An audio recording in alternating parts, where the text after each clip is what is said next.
And our last pitch this afternoon is Patrice Barrett and Pierre Perrault from France.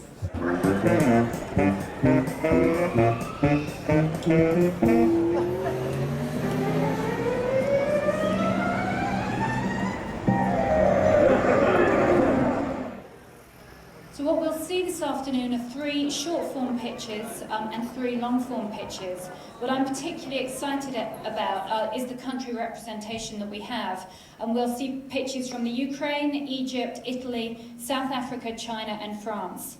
And it really is essential to get all areas, from the most complacent, those in Western Europe and in the US, to those who are in the very centre of the epidemic in Southern Africa, to get all areas engaged in this issue.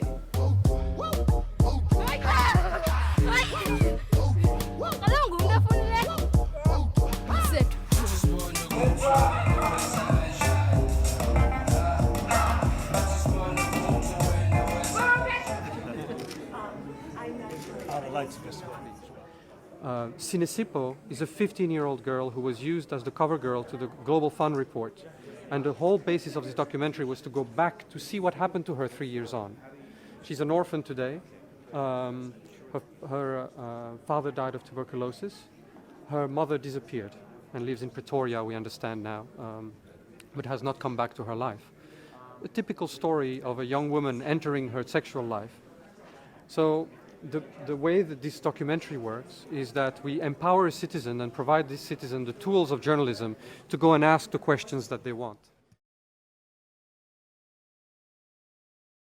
I can't unfortunately commit to the Secretary General, but I think there should be some way that we can try and connect the two. What can one say to somebody who's in this sort of pain, except to say that, first of all, obviously we all feel your pain, we feel what you're going through. And at the same time, the fact that your story is shared with so many will, we hope, help you and help a larger number of people who are not heard of. That through your experience and the story of your experience, we hope that you will know that you are giving hope to others, that your own life is important, and we should fight to ensure that you are able to get the attention, the treatment, the support you deserve. But through knowing your story, we hope that millions more will benefit from the knowledge, the awareness and the support that you have not been able to have so far. Well, the UN's been engaged in many ways in trying to get the message across, but one of the key ways we've been trying to do this is to interest media leaders in making the issue of responsible programming a corporate priority. If you take an issue like HIV/AIDS, there's obviously a whole range of issues. You need to sensitize people about HIV/AIDS, you need to make people aware of dangers, of dangerous behavior, you need to care for those who already have HIV/AIDS and how to prevent them from becoming victims in addition to their illness. You also have to ensure, of course, that social stigmas are not there. And you have to try and encourage a rational, calm, constructive relationship with the disease within societies. Now, to do all of this, you need the media, because ultimately lecturing isn't going to change. You have to change attitudes, and there's nothing better to change attitudes than popular entertainment, mass media, film, television, and so on. Now, it's important to keep the issue alive, and we are in favor of news programs and so on.